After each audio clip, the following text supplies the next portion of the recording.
to Deadlands Dime Novels, The Adventures of Young and Holt, Issue 26, Love and Memories.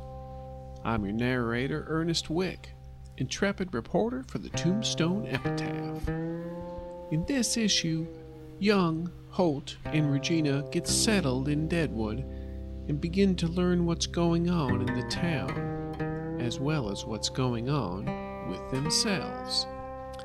One note, the map referenced in this issue can be found on the issue entry on our website. Oh, and our intrepid marshal asks you forgive his Latin. So now, let's see where they're at. The bank is very well appointed inside. It's very nice. It's clean. There are a couple of people in here. There's certainly a couple of guards in here as well. Wanted posters in here, as well as copies of local newspapers and other papers as well.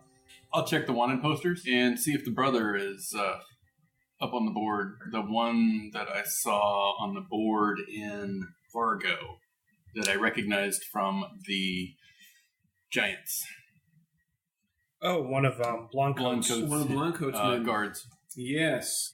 He is not, but you get a little bit of unexpected news as I play my card. And you find two things. One of the posters that's there, and this actually plays a little bit into the repressed memory card as well. You see the name Ike on there. That triggers a memory, and you look at his face, his sketch that's on there, and it triggers a memory in you that you know the name, you even recognize the face. You're getting some memories back, and you see the theater again, and then you see someplace which you can't place at the moment, and you recognize his face. You come out of this awash in memories and realize that's somebody that you used to run with as well. And as you sit there while Porter's going up to the teller, you get a sensation, and then you instinctively kind of reach for where Misery's End was, where you kept it on your body, and you realize that was his gun.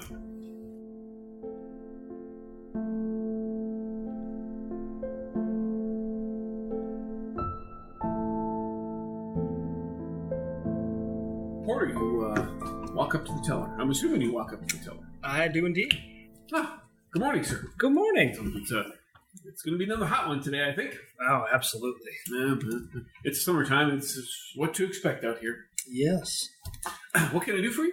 That on the counter. Lovely watch. It is indeed. This is Derek Ingersoll's watch. I believe he left something for me in return. Ingersoll.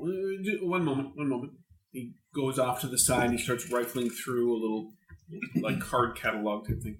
Oh, okay. May I take the watch? He flips it open. Okay, yep. This is his. All right. Excellent. One moment. He takes the watch and he goes back to kind of a wall with a bunch of safety deposit boxes and gets this massive thing of keys. He starts flipping through all of these keys. Goes in, unlocks it, opens it up, pulls out an envelope, brings it back. This, I believe, is for you. You're welcome. I can keep it in. I have instructions where I can keep it in the safety deposit box if you'd like, sir. Or you can just take it with you. Or you can take it with you and return it. My instructions here say upon retrieval, which is where we're at right now, then the box was going to be reserved for a period of time of 2 weeks. Okay. At which point, then the contents of the box are our responsibility, and we can just take the contents of the box at that point. So, but you have 2 weeks where you can store it, or you can keep it with you. I will keep it the letter when I open it so you can't see in. Mm-hmm. He actually kind of turns to the side. I want to see how much is in there, just kind of without taking it out. There's money in there. Looks like there's somewhere around $100. I'll take out 25. Okay, easy enough. Rest back. All right. For now, 2 weeks then. Yeah. Keep that safe for me. All right. One moment then, sir. He goes back, puts it in.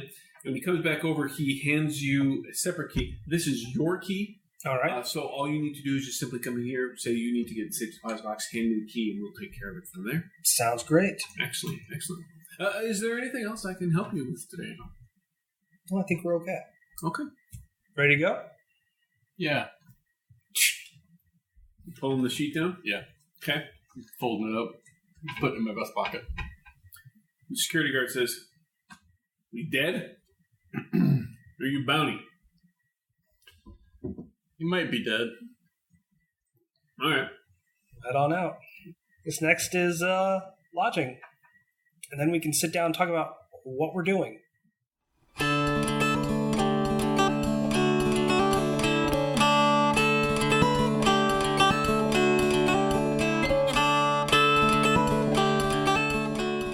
Story that you happened to see on the wall as you were kind of going through the newspapers. A Minneapolis businessman by the name of George Draper Dayton of the Dayton family, owner of several businesses in the Minneapolis area, recently survived an assassination attempt at a local gala. He was saved from death by his escort for the evening, one Rosaline Byrne, who, the article notes, is not his wife. Mrs. Dayton was, quote-unquote, home ill for the evening. Mr. Dayton was unharmed, and the assailant was apprehended after he was pinned to the ground by a knife deftly wielded by Miss Byrne. The would-be assassin apparently represented elements of railroad workers who have claimed that the Dayton family wronged them. Mr. Dayton did not escape unscathed, however, as several $1,000s were reported missing later. Miss Byrne was wanted for questioning but could not be found. Last reports had her heading westward, reportedly with a bearded gentleman wearing a black hat. And that was in the paper? That was in the paper. I'll just fold that up and tuck it under my arm as well.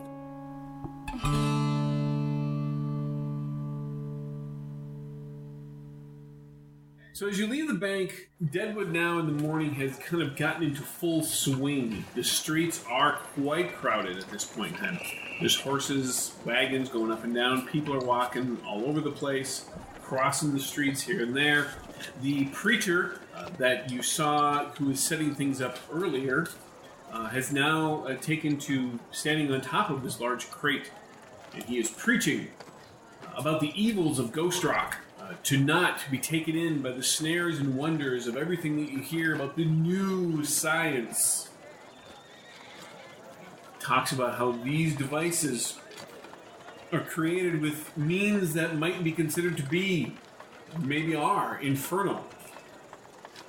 You should be careful for what you wish for and for the easy, quick and easy path to all these things that this new science is bringing us. And he asks, as you go out of earshot, what price will we all pay for this quick and easy path provided by these so-called miracles? Don't be taken in. Don't be taken in. The platform that you saw earlier, the one with lonely doves on there, has now have a number of people on there, both men and women. They have costumes on that have a lot of white feathers. This platform actually kind of rotates. It's rotated by workers, and it's also pushed up and down the street by workers as well. And you can see the lonely doves, and these men and these women, they go in provocative poses, and they do their best to make eye contact with all of you as they go up and down the street. Regina, she's just staring at them.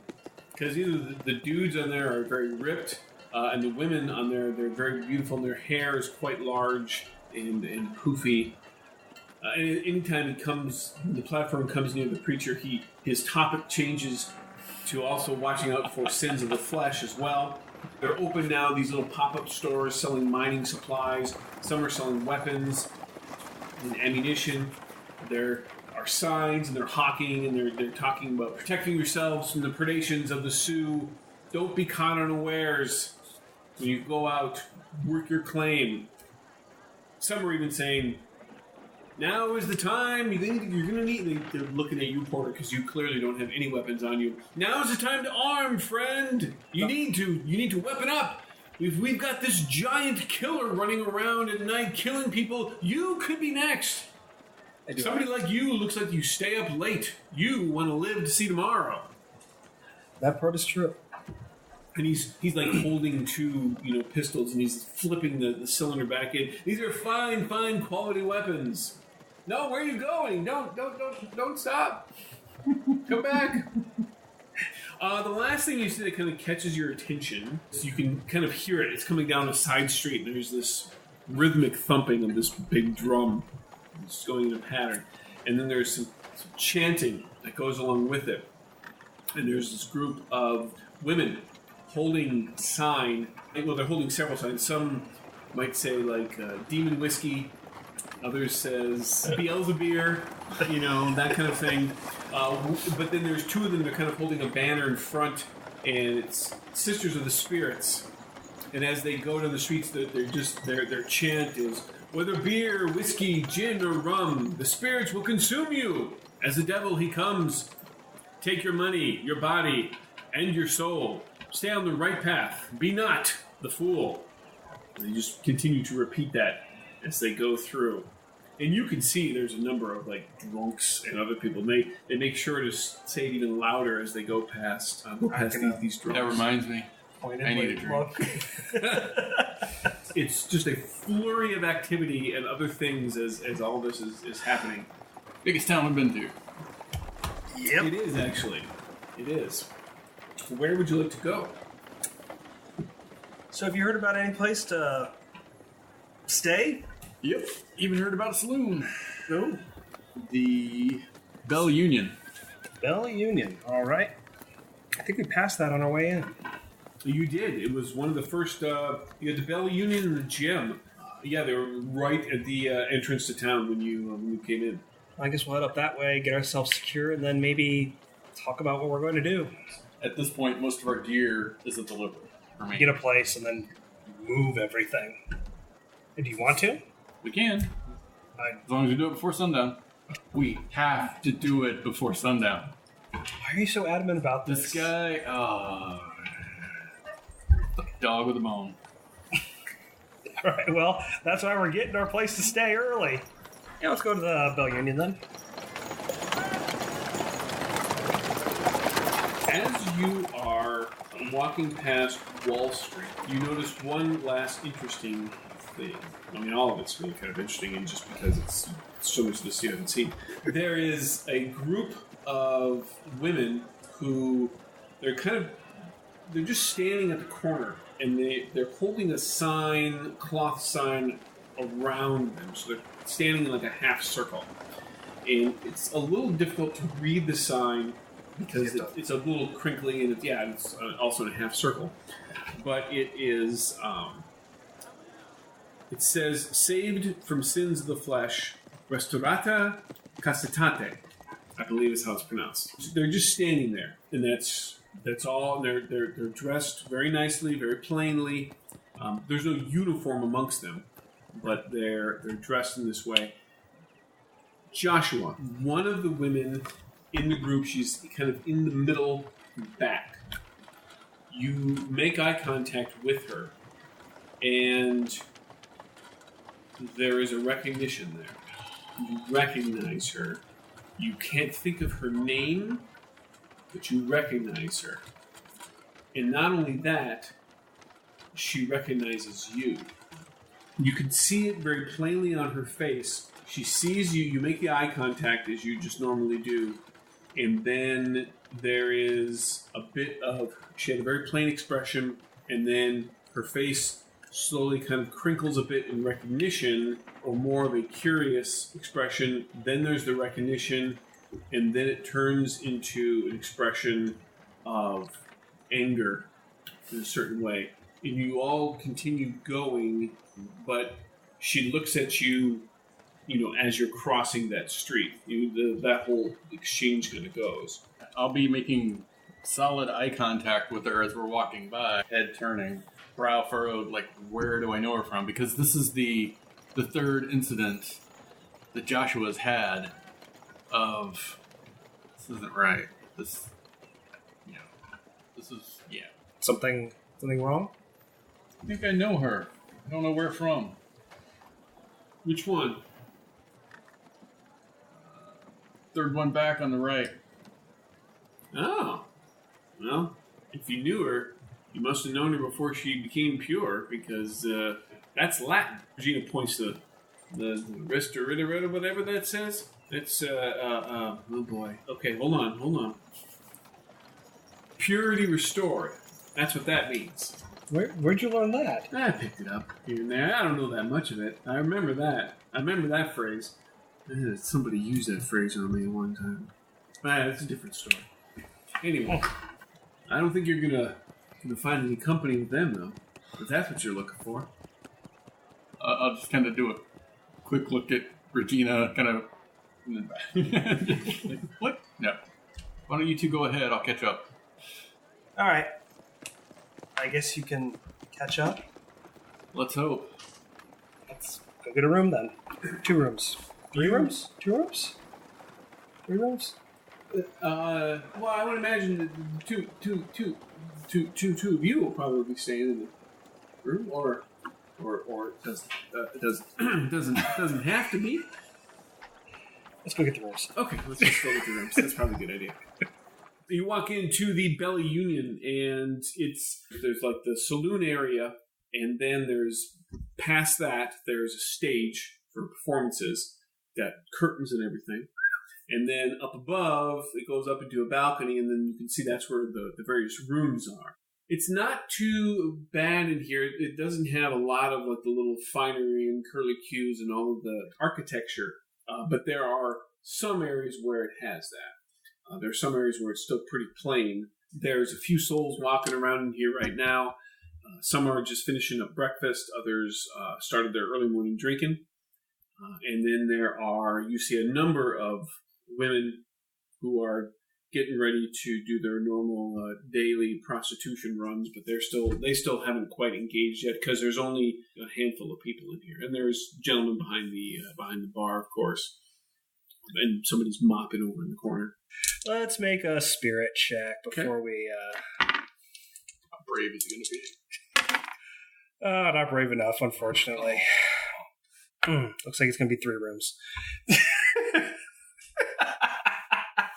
Okay, because it was a player-initiated gut check to do that... Well, it was a spirit-based check, but I have a yellow to fearer checks. I will absolutely let you draw a chip for the fact that you're willing to make a guts check to see whether or not you want to... That's pretty good. I guess I will walk up towards the counter. Morning. Yeah. You have any free rooms? Yeah. How many you need? 3? 3. Remember Jesus 3. What? 3? You're doing 3? 3. We're going to do 3? I think, is that okay? No, what? Hey. You got all the money, Porter. I don't know. If you want to pay for 3, Porter, if you want to pay for 3 rooms, it's fine. Are you going to get 3 rooms or 2 rooms? What's it going to be? Just 1 second. Hey, just give him a second. It's up to you, Porter. It's your money. You just do what you want. 2 rooms. All right. Yeah, we got 2 rooms. 2 rooms? Yeah, 2. Okay. All right. How long? A week? A week? Yeah. All right. Yeah. 2 rooms a week. That'd be 40. $40 for a week? For 2 rooms? 2 rooms? Yeah. That's $3. I'll get you breakfast, too. Oh, good point. Yeah. All right. I'll pull out the 25 and add on some more. $40. All right. Yeah. 6, 7. Your keys. Next door. Right. Rooms next to each other upstairs. Oh, thank you. Yeah. Make sure they're fine. Yeah, right. So you're walking up the stairs with Regina. So you're taking one, and I'm gonna. You and Joshua are taking one, and I'm gonna, or I've long since learned not to stay in the same room as Joshua. Oh. Okay. Is that okay? Yep. That's just fine.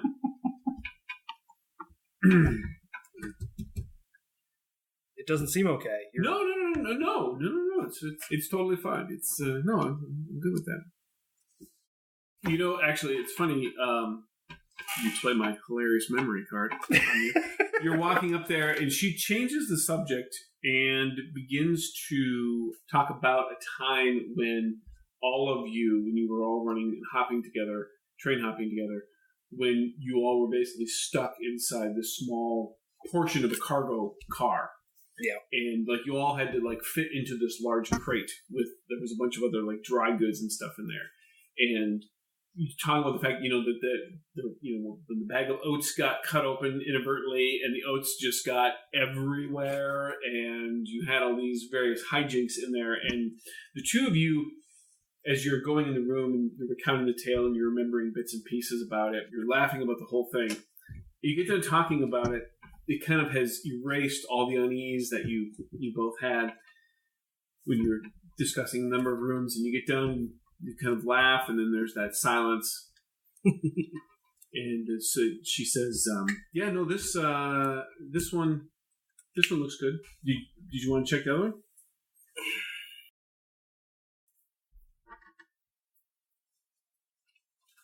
I'm sorry. For what? For running away. You don't have to be sorry about that. Yes, I do. You did the right thing. Maybe. But that at the time, it wasn't the right thing. No, it was the right thing at the right time. I just didn't realize it. I didn't realize it was that you were right. You were right. I was wrong. Well, I couldn't see past the money. And what didn't want to lose that. I didn't realize what I was going to be losing or what I had lost. And I can't. And so you've got nothing to apologize for. But you don't understand. I didn't run away because I obviously had a bad feeling about it, but I ran away because I was scared. I didn't run away because that's right. At the time, it was only later I realized that I justified it. Porter, you don't need to justify it. If you do the right thing, think about it. We were going to steal. From somebody. And you decided it was the wrong move to do. Yeah, sure, you can also say, yep, we hopped trains and we did all that stuff, and all that was illegal too. But it wasn't because, I've stolen. I've pull out my cards. I've stolen plenty. This isn't... I've stolen quite more than you might imagine. But I ran away because I didn't want to die. And I knew I was going to die. And I didn't think I could convince you. And I didn't want you to die. And I didn't want Langdon to die or slow Jimmy. She kind of chokes up a bit. That's why you did the right thing. And I didn't want you to die. And that's why I thought I was giving you the safest job. But you taught me the safest job was not doing that at all. And I'm sorry for doing that to you. By still insisting on it. And I ended up costing people their lives. And I'm going to have to live with that. But I wouldn't have been able to live with losing you. And she walks over to the door of the room, which is still open, and she turns and shuts the door. She turns back to you and she says, "And I'm never going to lose you again." And then she comes over to you.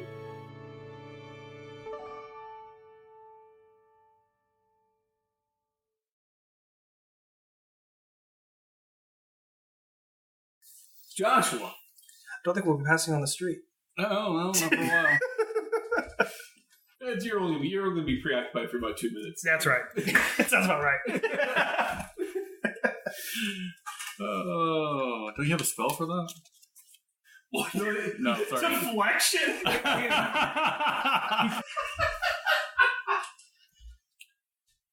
All right, so women standing in a half circle with the sign. Yes.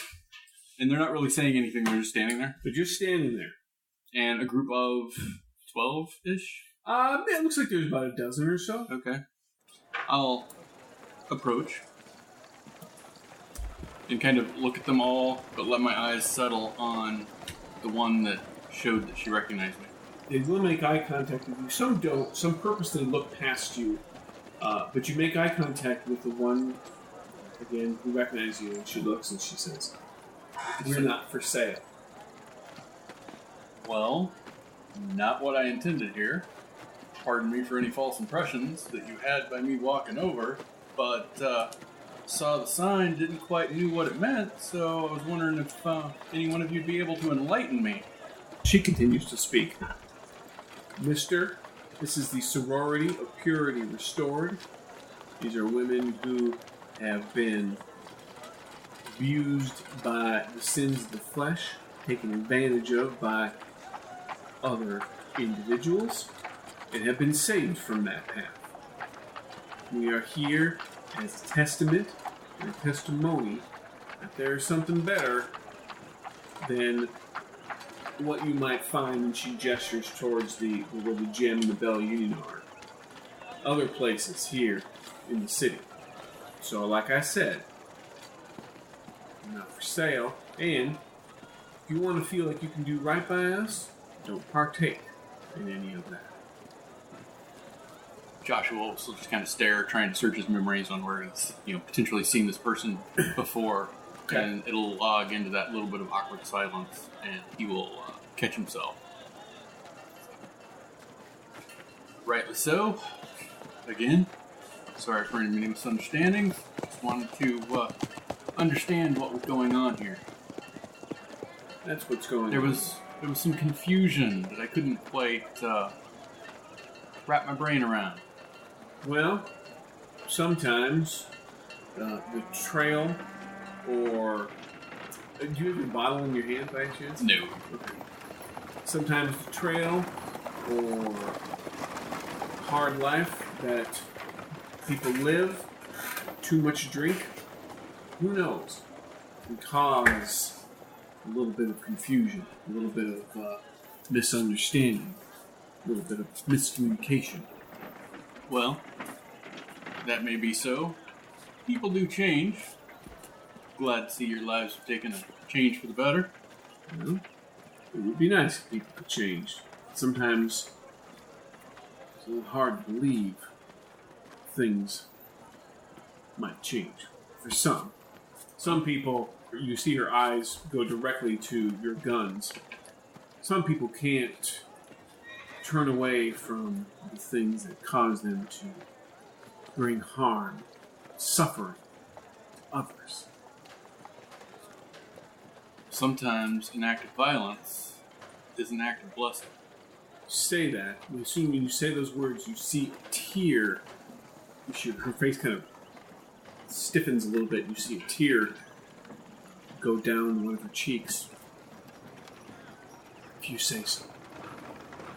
I've clearly upset you. It's not my intent. Lovely ladies, have a nice day. And I'll wander away. Alright. That's gonna fester with me. Make me a smarts roll.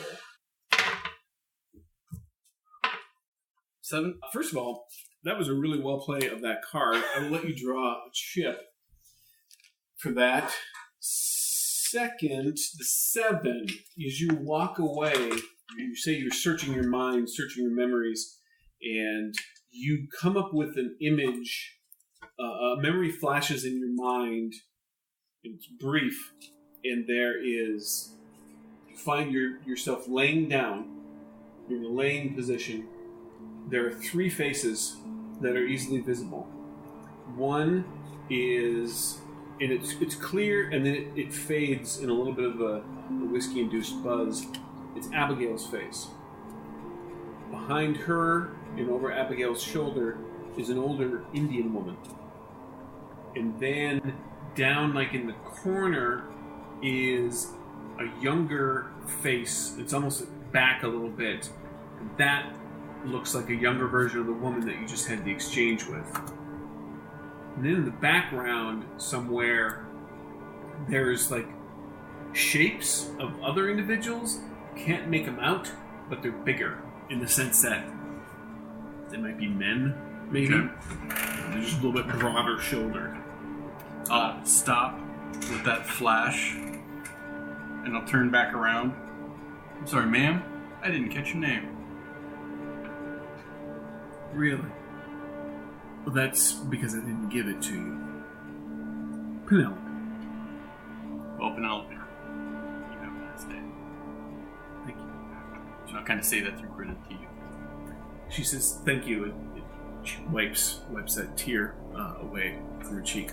And how were the other women reacting to that? Were they just kind of standing there, or were they a little consoling or concerned? Some were standing there. Some did a couple of like nervous, shifty eyes back and forth a little bit. The ones that were closest to Penelope on either side, they were watching with some serious concern. I'll head towards the hotel. Since I haven't seen them come walking back by, I'm going to grab a drink from the bar. All right. Because I need to try to jog some memories. Or forget. Can I get you? Whiskey. All right. Bottle. All right. Sounds good. A little early to be starting. Well, sometimes you gotta shake the cobwebs loose. All right. Hey, if you feel like really shaking some cobwebs loose, he points over to a couple of the girls that are starting to walk around the... they'll take care of you. But they'll shake the cobwebs loose.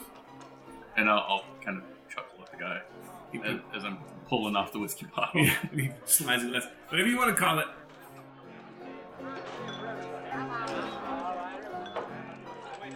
Ten, 20 minutes later, Porter, you make your way down. Regina says, if you don't mind, I'm just gonna... This bed is really comfortable. I haven't actually slept in a good bed since... It's been a while. That's fine. You go take care of things with Joshua. I'm good here. I'm good here. I will head down. Sans hat, apparently. Okay. I even left it upstairs. Mm-hmm. How, Joshua's at the bar and he's got a bottle of whiskey and... Boy, this is familiar. Porter. Where's your hat? Shirt's untucked. I look. No, it's not. Okay. That's right. You're far too careful for that. The hat's about as close as it's going to get for you. That's right. Take another pull off the bottle. Shot glasses that I haven't used because I've been pulling right out of the bottle. I'll pour some in a shot glass. Slide over to him. A little early for it, isn't it? Is it? Take another big hit off the bottle. Throw back the shot. It gets easier. So I've heard. Bartender says as he walks by. Just look at that guy. He has a lot more experience than me. Everything all right? Everything seems to be great. So, what's our next move, boss? Well, I would like to get my stuff back. Oh, yeah. But I heard some things when we were having breakfast. Such as? Do you know those murders they were talking about? At the general store? No, on the outskirts? Yeah. Got a little more information about that. Yeah. It pays to keep an ear open. I know ears don't work too good. Nope. That's why I read, and I'll slide the paper over to him. What's this? I'll point out the article about the thousands of dollars that have gone missing and the people coming out west. You're gonna have to jog my memory more. Just something to be on the lookout for. Kind of like these murders. Well, these murders have a connection, I think. Connection? So, from what I heard is a lot of the murders, bones are broken, like all the bones, and arms were ripped off, and there were giant fist prints on them. You think it's another one of those mash-up things that we ran across in the wood camp? I was thinking before that. You remember why we came out here? Blanco. Right. You remember what he made off with? Well, Same thing we did. Well, except he had a whole one. That's right. And you're thinking... Maybe he did something with it, and now it's... So you thinking blonde coats like Annabelle? No, well, maybe. I don't know. These giant handprints. Stories are good, but don't let your mind run away with you. I mean, if you want to go investigate these things, we can. I'm all for that, but... I think it's too much of a coincidence that we're chasing a guy who got his hands on a giant skeleton, and now there's murders by something that's enormous. As you're talking, people are slowly beginning to filter. Bill, I'll have another bottle is what I normally take, please. Oh, thank you. Guess it still tastes as good as it normally does. Thank you. Oh, I'm sorry, gentlemen. I get in your way. Stumbles a little bit. I'm not going to take that from you. Okay. I'm going to be fine. Slowly cuddles his bottle and begins to drink. I don't push my bottle away. Seeing that, I take another heavy swig out of it. Cheers, good sir. To you. Cheers. Ah, yes. Well, drinking to remember or drinking to forget? Drinking to drink. I mean, because it is here, and I have the money to afford it. Why are you drinking? I'm sorry, I don't mean to intrude. Why are you drinking? To either remember or forget. We'll see what happens when we hit the bottom of the bottle. I have found, in my experience, that I usually forget when I get to the bottom of the bottle. But I find the experience of getting to the bottom of the bottle to be something worth remembering. If that makes sense. Spills a little bit as he's trying to get the bottle to us. As you can see, I've already begun that process once more. Clearly. And your name? You say that, and you see the bartender roll his eyes and immediately begin to walk away. Yes. Well, thank you for asking. Lord Horatio Featherbottom, at your service. I am, aside from being a bit dirty... Featherbottom. Yes. Are you Sue? No, I am British. I haven't heard of that tribe. I am, we're from England. Across the pond, as they like to say. Ah. I am from a minor noble family. Come here to make stake my claim in Deadwood, quintessential American boomtown. Staking a claim on that bottle. I am, as it is good. I will not share, unless you ask me nicely. Got my own. Yes, and cheers. I really am sorry, gentlemen. I did not mean to interrupt your conversation. Normally he looks at his wrist, which has nothing on it. This is normally my appointed time to come in here and obtain another bottle of whiskey from Mr. Nuttall, owner of this fine establishment. He owns the one across the street where Wild Bill was slain just over a year ago. Always nice when your guests get murdered. You like it, don't you, Bill? He just waves at him to shut up.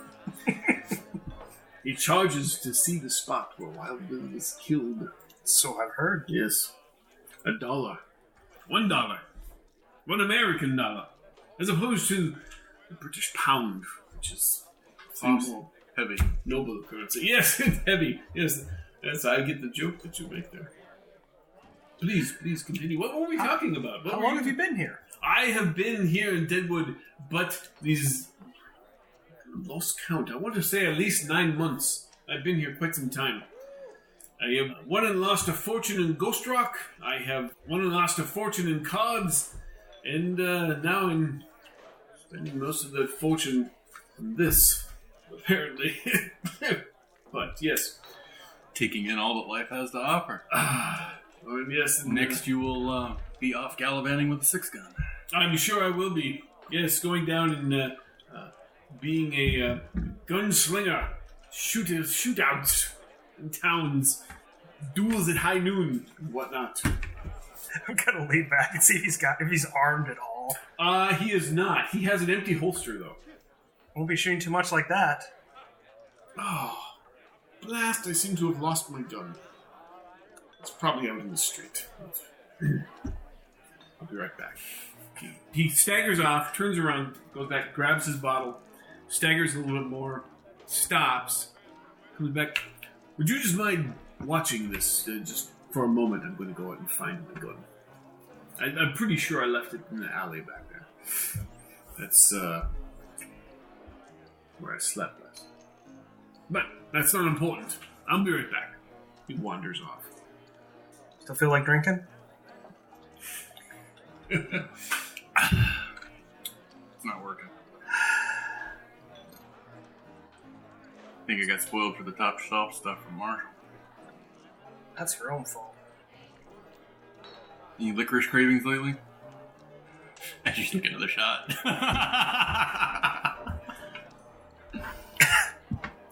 We should, Yes, we should. we should head out and get my stuff. We get our stuff. All our stuff. What was he drinking? He was drinking the bottom shelf whiskey, the rot gut.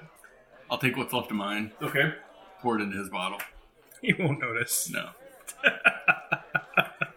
As you leave, I'm assuming you're leaving? Yeah. Oh, here's your key. You see Horatio. I'll pick up the paper. Oh.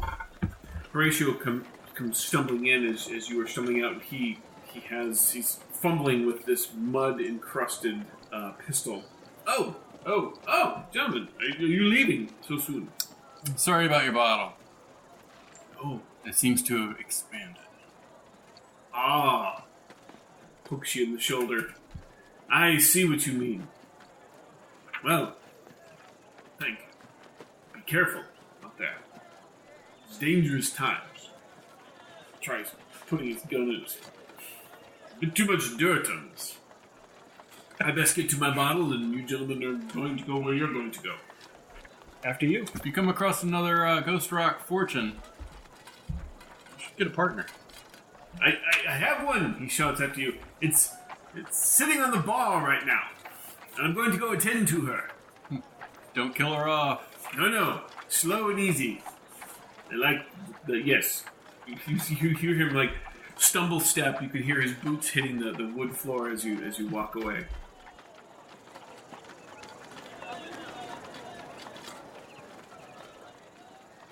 So you said you might have a lead on just the murders in the outskirts of town?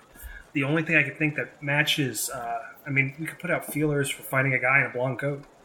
But we don't know very many people. Well, we could always go ask the marshal about the murders. Except, of course, the last marshal I talked to, I kind of shot. There is that... Yeah. Mm-hmm. Wait, you did? Well, he drew the gun. I guess it makes sense. I mean, you were... Probably won't be holding another gun in that hand anytime soon, though. Did you mean to do that? Not kill him, you mean? Yeah, I meant to not kill him. I mean, to shoot... That's really... He was meaning to shoot me. No. I meant to hit the accuracy. Yeah. I think so at the time. It's a little fuzzy right now. How come you've almost hit me a couple times? You wouldn't sit down the one time. See, what was the other one? Runs a deer was banging those stupid rocks together. I knew it was intentional. It's like, shut up, bang. Sorry. I think it's hitting me now. I haven't had breakfast. So, livery, please. Livery. I don't know where it is. To get the stuff. Yes. Okay. All right. Why don't we take a back way? Okay. It'll be a shortcut. So we'll say you turn on Gold Street to hit the Broadway. As you're turning, both of you make me notice. This is visual-based notice check.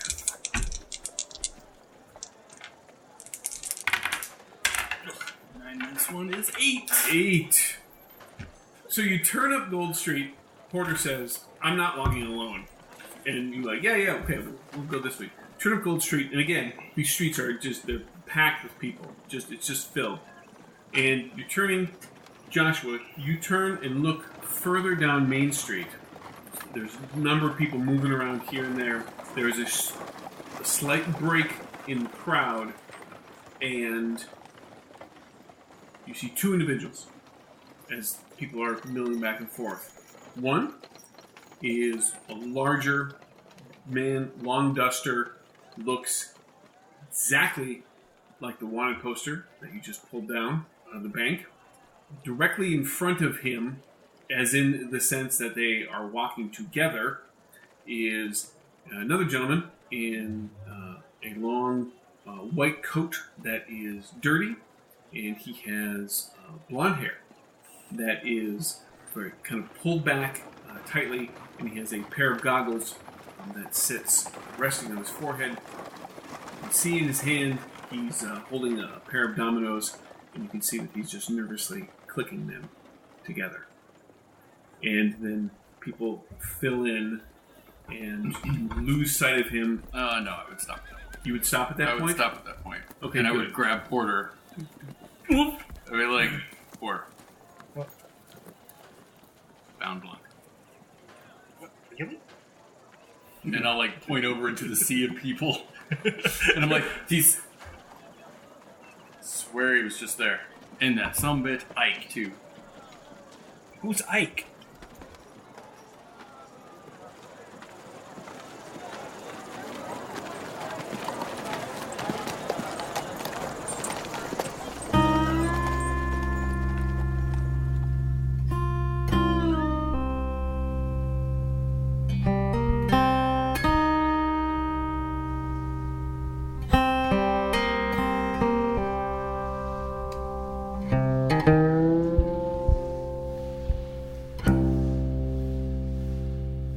Looks like the hard work of finding Mr. Blondecoat isn't so hard after all. But now that they've found him, what are they going to do with him? Find out in our next issue, On the Reddington Trail. The part of Joshua Young is played by Brent Rich. Porter Holt is played by Brad Smith. And your intrepid Marshal is played by Chris Hussey. Deadlands and Savage Worlds are the property of Pinnacle Entertainment Group. Learn more about their great games at their website, peginc.com. And of course, thanks always to our friends at Fear the Boot. Support their Patreon at patreon.com/feartheboot. Thanks also to their network, the RPG Academy, for their support. Learn about them at therpgacademy.com. Intro music provided by the Eaglestone Collective. Porter and Regina's love theme by Gunslinger Andy. Sound effects by Plate Mail Games. Hear what they have to offer at platemailgames.com. Contact information for the cast, as well as music links, can be found in the notes on our website, youngandholt.com. And if you enjoy these issues, please consider dispensing a lovely 5-star review on wherever you do listen from. Please search for Fear the Boot Actual Play. It's kindly appreciated. I'm Ernest Wick for the Tombstone Epitaph. And remember, most people would rather look back because it's easier to remember where you've been than to figure out where you're going.